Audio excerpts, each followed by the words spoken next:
Seguimos aquí en Tecnopol y como les señalé, en este informe de Fitch que ratifica la calificación de la República Dominicana en BB- y lo que hace es decir que la perspectiva pasa de estable a negativa, y es lógico. Si usted tiene una situación en la cual se está viviendo una pandemia a nivel mundial que ha reducido significativamente lo que es la actividad económica, es lógico que la perspectiva es que sea negativa, pero ratificar la posición, la calificación de República Dominicana en BB- por parte de Fitch es un reconocimiento de que la economía dominicana tenía buenos fundamentos a la hora de llegar lo que sería esta pandemia. Con relación a ese tema, entonces yo quiero entrar a lo que es el sistema financiero. Mire, Fitch señala que el sistema financiero dominicano pues encontró, pues se enfrentó, digamos, a esta pandemia con una situación en la cual primero tenía un buen nivel de capitalización. De acuerdo a los estimados de Fitch, estaba por encima de lo que legalmente se requería el nivel de capitalización. Es decir, que el patrimonio que tienen los bancos es suficiente para enfrentar lo que serían diferentes niveles de riesgo que pudieran suceder ante situaciones de este choque macroeconómico, que uno pudiera decir que está vinculado por el lado de la oferta, por el lado de la demanda. Al usted sacar un elemento clave del proceso productivo, que es la persona que la tiene que colocar en su casa para evitar el contagio. Eso, que es un choque importante de oferta y de demanda, pues tiene un impacto, y dice Fitch que encuentra ante el sistema financiero esta situación en buenas condiciones. Con relación a el tema de la rentabilidad, señala que es un sistema financiero también rentable, lo mide en función de lo que es el retorno del equity, señala que es 15.9% el retorno del equity. Obviamente que usted encuentra que cuando descompone el sistema financiero en los bancos y otras entidades, usted encuentra que hay entidades que tienen por encima del 20% el retorno sobre el equity, es decir, sobre el patrimonio. Encuentra también en promedio un bajo nivel de cartera en mora, algo importante también esto, porque el hecho de que eso le permite a la banca enfrentar situaciones donde pudiera haber algunas actividades económicas que no puedan hacer, no puedan cumplir oportunamente lo que son sus obligaciones y entren en algún tipo de incumplimiento o de morosidad. Si usted parte del hecho de que el sistema financiero dominicano tenía un bajo nivel de morosidad, pues esto también ayuda a que se pueda mantener firme ese sistema financiero, y también un sistema financiero líquido, es decir, que encontraba un sistema financiero solvente, un sistema financiero rentable, un sistema financiero con baja morosidad en su cartera y un sistema financiero con buena liquidez. Esas eran las características que señala Fitch tenía el sistema financiero dominicano, y habla bien del gobierno y específicamente de las autoridades monetarias, tanto del Banco Central, Junta Monetaria, como de la Superintendencia de Banco, quien es el organismo encargado de la supervisión de lo que son las actividades bancarias, y que asegura que ese manejo de los recursos de los depositantes se haga de la mejor manera posible, y que se tome en consideración el riesgo de crédito, el riesgo de liquidez, el riesgo de mercado y el riesgo operativo. O sea, todos esos riesgos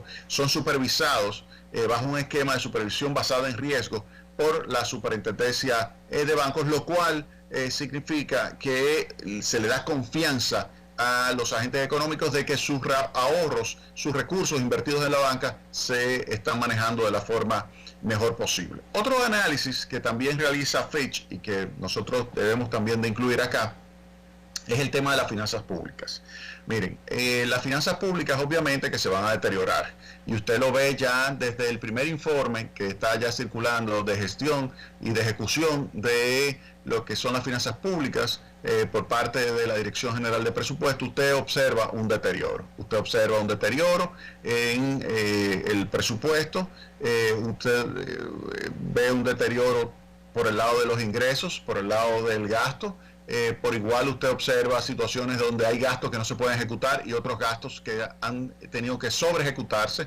Por el lado de los ingresos, usted observa disminuciones de ingresos por el lado del ITEVIS, impuestos sobre la renta, impuestos sobre los telecomunicaciones, combustibles, o sea, todas las figuras impositivas, usted observa cierta reducción, algunas más que otras, pero en general hay una reducción de lo que son los ingresos tributarios. Y obviamente que esto repercute negativamente sobre las finanzas públicas. Por el otro lado, usted observa que hay algunos gastos, principalmente por el lado de construcción, que es el gasto de capital, por ejemplo, por excelencia, que no se pueden ejecutar. Usted si tenía un proyecto de infraestructura importante, como construcción de una carretera, construcción de algunos edificios, pues no lo puede hacer, algunas escuelas, no lo puede ejecutar. ¿Por qué? Porque hay un encierro en la economía para evitar el contagio. Por lo tanto, usted observa que eso usted no lo ejecuta. Por otra parte, hay una gran cantidad de recursos que se están llevando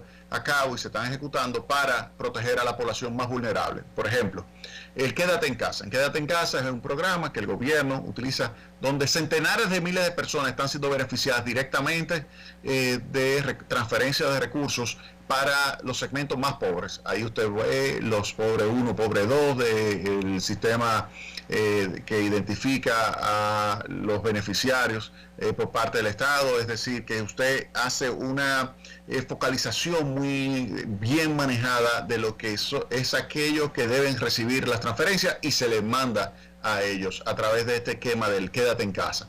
Pero no solamente eso, el gobierno también tiene otro programa de transferencias importante que es el fase 1 y fase 2, que el objetivo es ayudar a aquellos que han sido suspendidos, es decir, no que han sido despedidos, pero sí suspendidos en el hecho de que como la empresa no puede mantener sus operaciones adecuadamente, entonces los manda hacia su casa y el gobierno le envía entonces una transferencia a esas personas. Y también el gobierno, a través del fase 2, le manda recursos a las personas para evitar que sean despedidas, es decir, le dice a las empresas, mira, yo te voy a ayudar con tu nómina. Si tú tienes, por ejemplo, una nómina de 100,000 pesos, pues yo te pudiera dar a ti unas transferencias que pudieran ser de acuerdo a lo que sea el ingreso de la población empleada en esa empresa y el nivel de ingreso que tiene, es decir, el salario, pudiera representar, qué sé yo, el 50%. Es decir, que le manda el 50,000 pesos en términos de salario a esos trabajadores y la otra parte se la coloca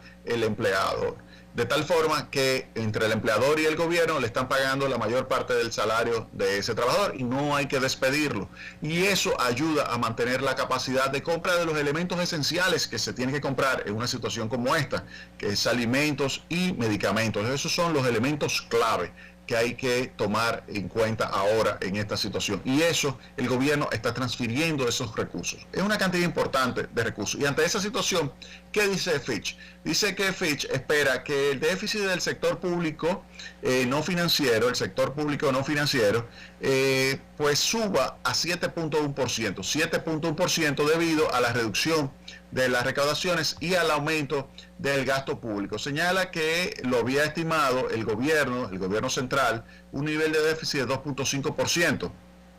Y que en el año 2020 estaría estimando una caída de las recaudaciones de 2 puntos porcentuales. 2 puntos porcentuales, si uno toma en consideración que la presión tributaria era alrededor del 15%, estaríamos hablando de una presión tributaria del 13%. Entonces ya ahí usted ve cómo habría una presión sobre las finanzas públicas. Usted me dirá, pero eso es un problema. No, porque eso es transitorio. A mí sí no me preocupa esto, para nada, para nada. Que en un determinado año por una situación, ya sea un huracán o un choque que provoque un deterioro de las finanzas públicas, pues suba la deuda pública, no me preocupa en términos de sostenibilidad, no, para nada. La sostenibilidad tiene que ver con el largo plazo. ¿Cuál va a ser mi valor presente del flujo esperado que yo voy a tener del saldo de las finanzas públicas? Eso es lo que yo tengo que analizar. Y eso está vinculado con lo que va a ser una necesidad en el futuro de adoptar medidas para mejorar, por ejemplo, la presión tributaria. ¿Cómo se va a mejorar esa presión tributaria? Pues eliminando la evasión, ese es un punto, eliminando áreas que están exentas y que ya no deberían estar exentas. Por ejemplo, ahí cuando usted hace un análisis de lo que es todo el gasto tributario, usted se da cuenta de que hay gasto tributario que usted pudiera eliminar. Ahí obviamente hay algunos que usted no lo va a eliminar porque tendría un efecto muy regresivo, aun cuando se ha demostrado, y para eso hay instrumental que se puede poner en marcha fácilmente. Se ha demostrado que usted puede perfectamente colocar un impuesto regresivo, es decir, que perjudica a los pobres. Sin embargo, usted puede tomar los recursos que le va a permitir obtener no solamente de los pobres, sino también de los ricos, y devolvérselo a los pobres. Entonces ahí le estaría transfiriendo más recursos de lo que le quitó en forma de ese impuesto regresivo, porque la parte de las recaudaciones que le toma de los ricos se la devuelve a los pobres, y eso hace entonces que usted genere una política fiscal progresiva. Todo eso se va a tener que discutir el año que viene en la República Dominicana. Es decir, que después de que termine, óigame bien, después de que termine esta pandemia, aquí hay que sentarse por el lado fiscal para poder resolver esta situación. Y eso obviamente que entonces va a mejorar la posición que, digamos, tiene las finanzas públicas frente a estas calificadoras de crédito, y va a ayudar a mejorar incluso su calificación crediticia. Con relación a la deuda, si va a ser sostenible o no, a mí no me preocupa, porque como ya les señalé, cuando se discutan esos puntos y se ponga sobre la mesa la reducción del déficit público, mejorando la presión tributaria, primero va a subir la presión tributaria al nivel normal, tan pronto ya salgamos de esto, va a subir a cerca del 15%.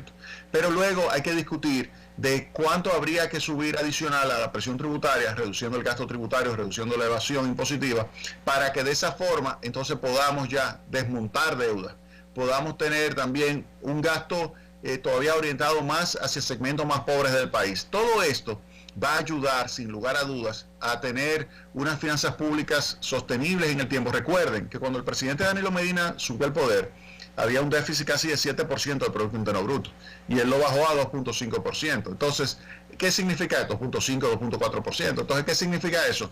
Que ustedes deben esperar también que las próximas autoridades sean responsables y que adopten medidas entonces que permitan reducir el déficit público. Si toman medidas que permiten reducir el déficit público, entonces no cabe la menor duda de que entonces se estarían creando las condiciones para mantener la estabilidad macroeconómica. Entonces, en general, cuando usted ve lo que es este informe de Fitch, a mí realmente no me sorprende, los resultados eran previsibles: desaceleración de la economía, tendencia a la depreciación del peso, deterioro de la cuenta corriente de la balanza de pagos, pérdida de reservas internacionales netas, pero yo lo veo todo con un carácter transitorio. Y ahí es que viene el punto clave: la capacidad que tenga la economía a nivel mundial de recuperarse tan pronto se desarrolle ya sea una vacuna o un buen tratamiento. Ahora, mientras tanto, ¿qué tenemos que hacer nosotros?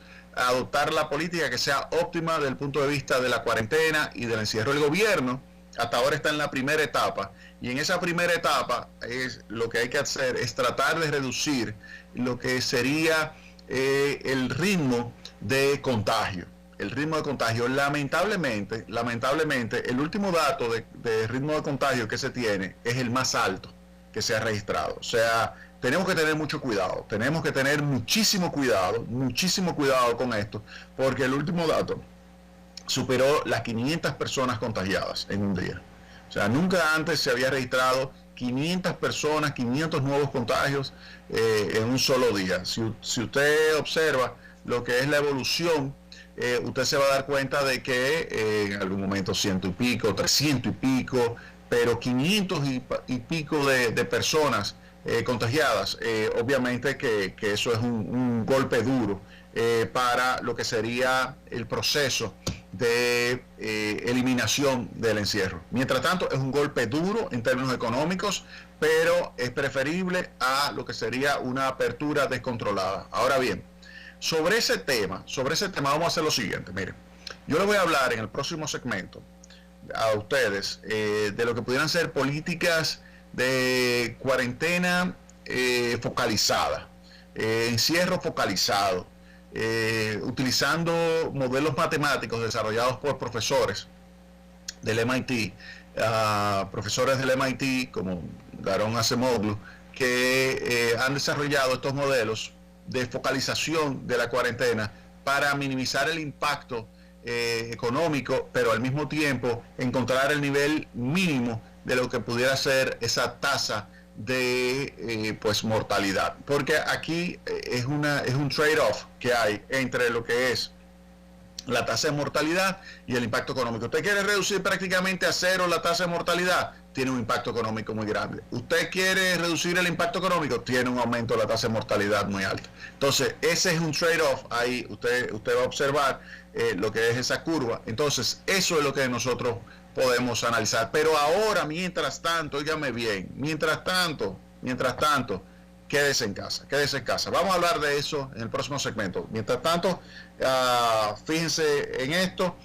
Fitch, como les señalé a ustedes, está evaluando a República Dominicana, le mantiene su calificación, perspectiva, la cambia de estable a negativa, pero no me quita el sueño, no me quita el sueño, a usted no le debería quitar el sueño. Aquí lo que tenemos que tratar es de que a nivel mundial se logre encontrar una vacuna o se logre encontrar un tratamiento que permita una rápida recuperación de la economía mediante un aumento de la actividad.